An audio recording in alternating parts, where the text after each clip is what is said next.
Okay, so I'm going to just real quick look first at the 24th. You wanted to know why is that potentially a good day to die? August 24th. Well, it's a Sunday. It's an Earth Day. Well, the new moon is August 23rd/24th. Right when I looked at the camera, it was 1:11. Anyway, we're laying new groundwork as we step into Virgo season right away with a new moon. We might be eager to get busy and shake off the hot, drowsy vibes of summer, ready for more action and attending to the details you didn't get to before. Organize, file, and move energy around in your business by typing up loose ends. We're being presented with brand new tools. Organize, file, and move energy around in your business by tying up any loose ends that have been accumulating so far this year. We are being presented with brand new tools because the problems we're facing will more than likely be things we've never dealt with before. This may be true on a personal, professional, or societal level, so we need to stay open-minded about how things might be changing for our business right now. Okay, I'll stay open-minded that my business partner is dying. I'm not happy about it, but it's time. If we can get ourselves organized and up to date, we will be better prepared to face the new challenges and exciting new opportunities that lie ahead. If you can help it, don't skip those important steps of giving your business past a good clean, and your future self will thank you. It is right that it's last chances to clean up some loose ends. Gene Key 3, the shadow was chaos, from chaos to cosmos. Repressive nature was anal and a deep-seated fear. Reactive nature is disordered and rage. The third gift of innovation is the end of island mentality. Now we are at the third siddhi of innocence. All play and no work. In discussing the third shadow and its gift, we have traveled into some fairly complex territory in order to understand the true depth and relevance of this third gene key. Actually, it is really one of the simplest of all to understand once you move out of mental territory. At the absolute zenith of its frequency, the third siddhi is about innocence. Innocence. I could come down closer to you. I want to be on the ground. Why am I sitting in a fucking plastic chair? What is happening right now? Okay, I'm gonna get on the ground.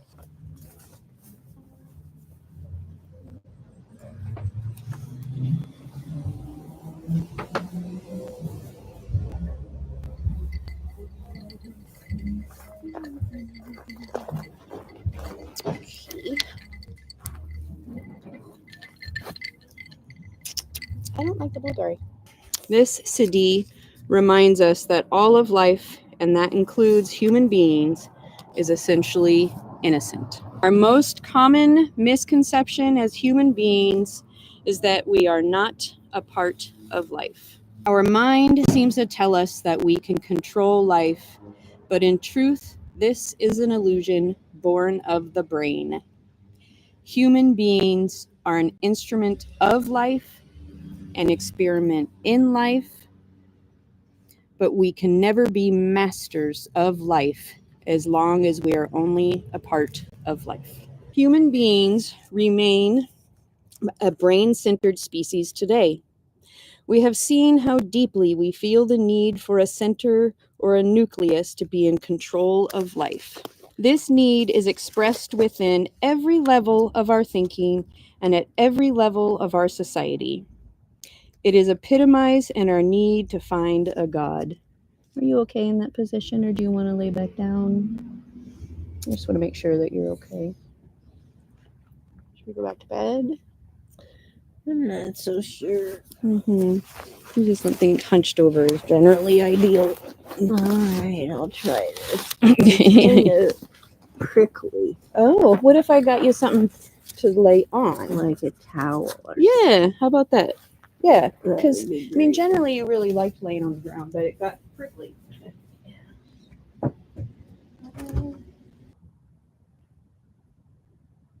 Human beings remain a brain-centered species today. We have seen how deeply we feel the need for a center or a nucleus to be in control of life. This need is expressed within every level of our thinking and at every level of our society.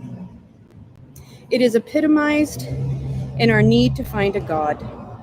The thought that no one might be in control terrifies us. What would happen if the world had no governments?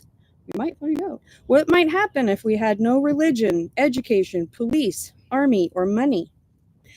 Because we do not trust life, the only answer we can give to this question is chaos. The truth is that we do not know what would happen, but the child inside us longs to find out. That is what this third city is all about. It is about no barriers, no laws, and no work. Just play. As a species, humanity has hugely misjudged itself. We represent the cutting edge of consciousness on Earth at this moment in time. One day, when the human we see now is a relic of the past, we will look back at this time through the third Siddhi and wonder to ourselves why we became so serious during this epoch in our evolution. Epoch? From the viewpoint of the third Siddhi, we are eminently laughable in the warmest possible way. That human awareness had to go through a phase in which it believed itself to be the center of the universe is an enormous joke to the third Siddhi. However, to a child, play is absolutely serious. The toy in the child's hand does become the center of their universe, just as our individual lives become the center of our universe. We are innocently unaware of the magnitude of our great good fortune to be alive and playing out this epic exploration of consciousness with all of its toys in the world of form. One day, inevitably, the child will grow up. Humanity will evolve towards awesome final destiny of global and celestial harmony. But one thing is certain, consciousness will never grow up. It will keep on exploring, playing, and experimenting forever, all because its nature is innocence. Life is innocent, we are life, and therefore we are innocent. That is the equation for the next millennium. As the third Siddhi comes into the world, which it will do very shortly, a great remembering of our innocence will emerge in humanity because the first vessels of the new human destiny, spoken of in the 55th gene key, will all be children. The strange thing about these children is that the consciousness within them will never grow up and become serious. Their awareness will function in an entirely new and different way from our current brain-centered awareness. Their brain will be the environment itself.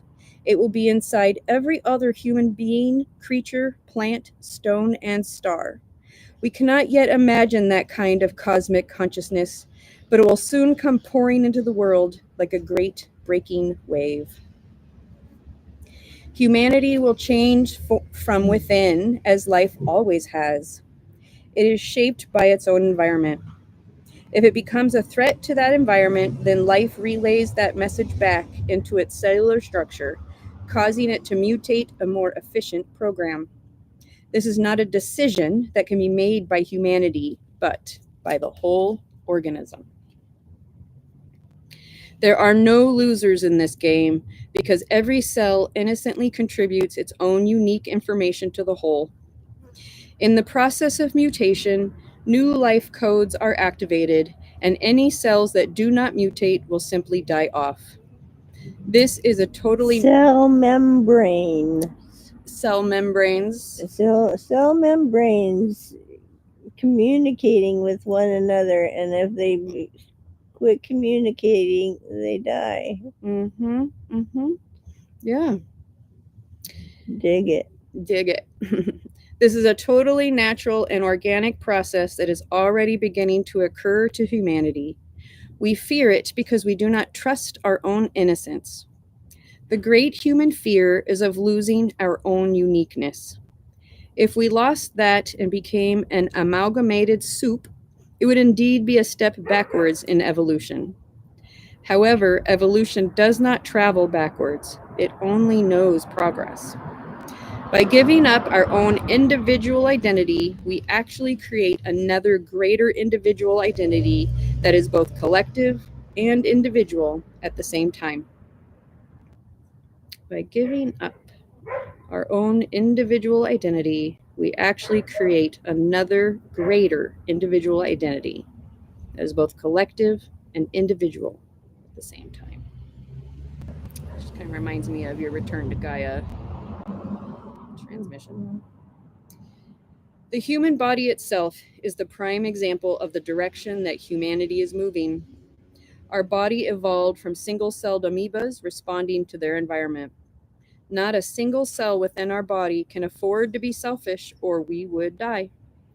Life spontaneously discovered in its innocence that the easiest way to keep evolving was to integrate all those competing individual cells into a single body.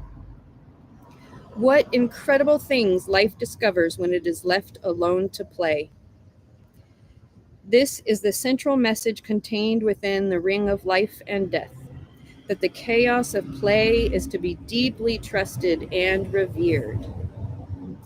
Play is the expression of genius, and genius always finds a new solution to the challenges it meets along the way. We are all really children of the cosmos, and our only real job is to let go of our seriousness and find the delight in every exquisite jewel that life places before us. From reading this third gene key and its various levels of frequency, you can perhaps feel the wonder and the scale of the experiment you are involved in. As Einstein said, God doesn't play dice. The human brain was not designed to grasp insights as profound as these. The certainty of order within the universe is a feeling that can only be captured by a more advanced system of awareness in human beings that our mystics have called by many names. Above all, it is equated with the human heart and the feeling of love and unity that lies between all creatures. Your true home is not located within your body, nor is there somewhere in the universe a single center through which everything is orchestrated. The center you are looking for is the feeling of love itself, which is the omniscient manifestation of your eternal state of innocence. Is there any discussion you want to have about that, or maybe pull out the cards? I find it really interesting that this is one of the first readings that really speaks to your true home, not located within your body. The center you're looking for, the place, the Gaia you're going to, is the feeling of love itself. And you're returning to a multi-celled organism that's the whole, like the earth, the dirt. No longer like this physical manifestation that you and I have been walking alongside for a while. Well, I haven't felt trapped. I know that you have for a bit. We've co-created a lot that will live beyond you. I'm really grateful that we had the opportunity to do what we've done. I really do think it's beautiful. Me too. And you just keep splicing and dicing and getting it out there, because there's plenty. There's plenty of work to do, I'm telling you. You've done a good job of giving me my marching orders. Here, I'm a little bit annoyed that you didn't get to receive the recognition while you were still with us that I know you will receive. We'd have gone. I think the 24th is a good day. Auspiciously, it seems like a good day, don't you think? According to your... yeah, it's a new moon. It seems like a new moon is a good time, if you're going to exit and move on to your next iteration, then why not a new moon? Is there anyone you want to have with you starting on Saturday? You want people to come visit? You just want to... I don't know. How would you feel if people were like, well, I want to say goodbye. I'll be sad if I don't get a chance to say goodbye. So maybe I'll just post something on Facebook and say, You want to come see me? This is it. come see me, this is it. And I can kind of coordinate. Somebody can coordinate. Yeah, maybe not you. You don't need I might. something Okay, else well, to I do. can. I mean, I'll be. You're right. I'll be here. There'll be somebody will come forward to do that. I mean, you know, maybe Veronica or somebody. Yeah, I'm sure there are people who would make the space and time to come, pay their respects, basically, and would be grateful for that opportunity. Yeah. And I'm really happy to host it. Yeah. And that guy, John, he really wanted a bathtub. Did he? Yeah. I talked to Lisa about him, and she said, yeah, the thing about him is he really wanted a bathtub. I'm pretty much done with it. Won't need it much longer. Yeah. Feel like shivers, like good kind from that, because I have been like, oh shit, like that room's not harder to fill, but it kind of is in some ways, and if somebody who's already thinking about joining us is like, yeah, that would be the perfect place for me, and isn't squeamish about that being your base of the last months, and so if they're not squeamish about that, then great. I'm gonna shuffle these.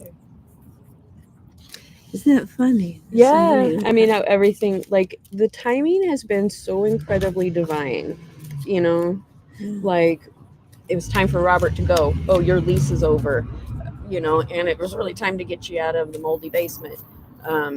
And, you had, I don't know, paid opportunities for places to live for a little while, which was a lot, but it was hard on you, but again, it got you out. And then, when you're done with the space, then the next person is ready to come. Look at that. Hey, too many. Well, that looks like some pretty nice stuff. Is that 10 of Pentacles? I think that is. Yeah.